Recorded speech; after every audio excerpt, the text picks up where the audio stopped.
নমস্কার বন্ধুরা, কেমন আছেন সবাই? আমি দেবশ্রী আবার আপনাদের কাছে চলে এলাম একটা নতুন ব্লগ নিয়ে।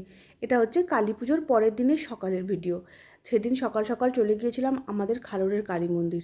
দেখুন কি সুন্দর হয়েছে মন্দিরটা নতুন করে। আর মায়ের মূর্তিটাও তো অপূর্ব হয়েছে।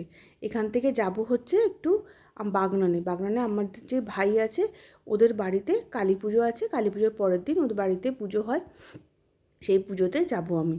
এখানে খালুরের মায়ের কাছে একটু প্রণাম করে নিলাম। মায়ের কাছে মাকে একটু দেখে দেখে প্রণাম করে ওখান থেকে যাব ওর বাড়িতে। চলে এসেছি ওর বাড়িতে।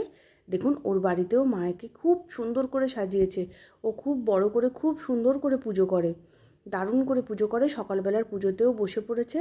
আমিও চলে এসেছি প্রায় 10:30 10টা 11টা বাজে যখন ভিডিওটা তুলেছি। দেখুন পুজো হচ্ছে, এরপর হবে ওদের কুমারী পুজো।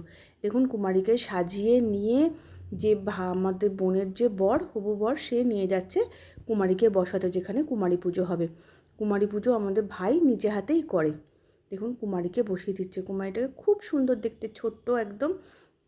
দেখুন কুমারীর সমস্ত জিনিসপত্র আয়োজন করেছে, এগুলো দিয়ে ওর পুজো হবে সুন্দর করে।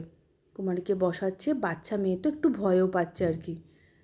দেখুন ওকে বুঝিয়ে বসানো হচ্ছে। এদিকে ভাইও পুজো করবে, ওর সমস্ত জোগাড় হয়ে গেছে, পুজোয় বসে পড়বে এবার।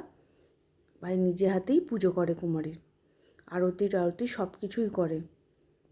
দেখুন সুন্দর করে পুজো করবে, বসে পড়েছে কুমার পুজোতে। এরপর আমরাও ছিলাম অনেকক্ষণ, এবার ওখান থেকে গিয়ে চলে গেছি একটু খেতে। দুপুরবেলায় অনেক কিছু আয়োজন করেছি। আমি নিয়ে নিয়েছিলাম প্রথমে একটু ফিশ চপ, ডাল ছিল, ভেজ ডাল ছিল, তার সাথে ভাত, ছ্যাঁচড়া, তারপর পটল আলু চিংড়ির তরকারি, দই কাতলা, পাবদা মাছ, অনেক কিছু ছিল। আমি সব ভিডিও করতে পারিনি, একটু একটু ভিডিও করেছিলাম।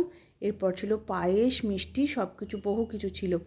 সব খাওয়া দাওয়া করে বিকেলবেলা থেকে বাড়ি চলে এলাম। এসে সন্ধেবেলায় ছেলের আবদারে চলে গেলাম ছাদে একটু বাজি ফাটাতে। আমার খুব একটা ভালো লাগে না বাজি ফাটাতে, সত্যি বলছি, ভয়ই লাগে। আপনারা হয়তো হাসবেন শুনলে, আমার একটু খুব একটা ভালো লাগে না বাজি, কিন্তু ছেলের আবদারে বললো মা চলো বাজিগুলো ফাটিয়ে নিই। দেখুন ফানুসটা কিন্তু বেশ ভালো উড়েছিল, অনেক দূর গিয়েছিল। আমার ভীষণ ভয় লাগে এই ফানুসটা কোথায় পড়ে যাবে, কার ছাদে ফাদে পড়ে যাবে, এগুলো শুধু ওর বায়নার জন্য এগুলো কিনতে হয়। তাই এরপরে বাজি টাজি ফাটিয়ে যাব রায়বাড়িতে। আজ ওদিন যে রায়বাড়িতে বিসর্জন আছে, মাকে বরণ করা, সিঁদুর খেলা করে আমরা সবাই মাকে নিয়ে বিসর্জন করতে যাব। তাড়াতাড়ি করে জন্য বাজিটা ফাটিয়ে নিচ্ছি, ফাটিয়ে রেডি হয়ে বেরিয়ে পড়বো।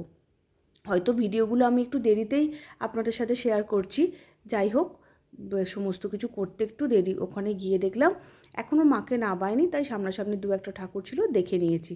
এদিকে আমাদের মায়ের বরণ হচ্ছে। দেখুন মাকে দেখুন কি ভালো লাগছে আমাদের রানীমাকে।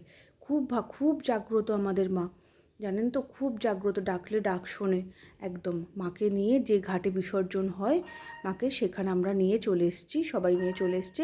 মায়ের কাছে শুধু একটাই প্রার্থনা করছি যে মা যেন সকলকে ভালো রাখো, সামনের বছর আবার অনেক আনন্দ নিয়ে এসো। দেখো এই সময়টা কিন্তু খুব মনটা খারাপ লাগে, তাই না? দেখুন খুব সুন্দর লাগছে মাকে। সমস্ত পুজো হয়ে গেলেও যেন মনে হচ্ছে আবার একটা বছরের অপেক্ষা, আবার 1 বছর পর মা এসো। মা যদিও আমাদের সঙ্গেই থাকে সব সময়, কিন্তু তবুও এই পুজো অকেশান এগুলো তো সবই হয়ে গেল। যাই হোক, আবার আপনারাও সকলে আমরা সকলেই আবার নিত্যদিনের কাজকর্মে লেগে পড়েছি, এই করে চলছে। চলুন এই ভিডিওটা এই পর্যন্তই। আবার বাড়ি এসে বলে কি না কি একটা শর্ট নাকি কিনে এই বাজিটা ফাটানো বাকি আছে, আবার ছাদে গেলাম এই বাজিটা ফাটাতে। এই বাজিটা ফাটানো হলো, ওর বাজি ফাটানো হলো। আমার ভিডিও ভালো লাগলে একটা লাইক শেয়ার করে দেবেন।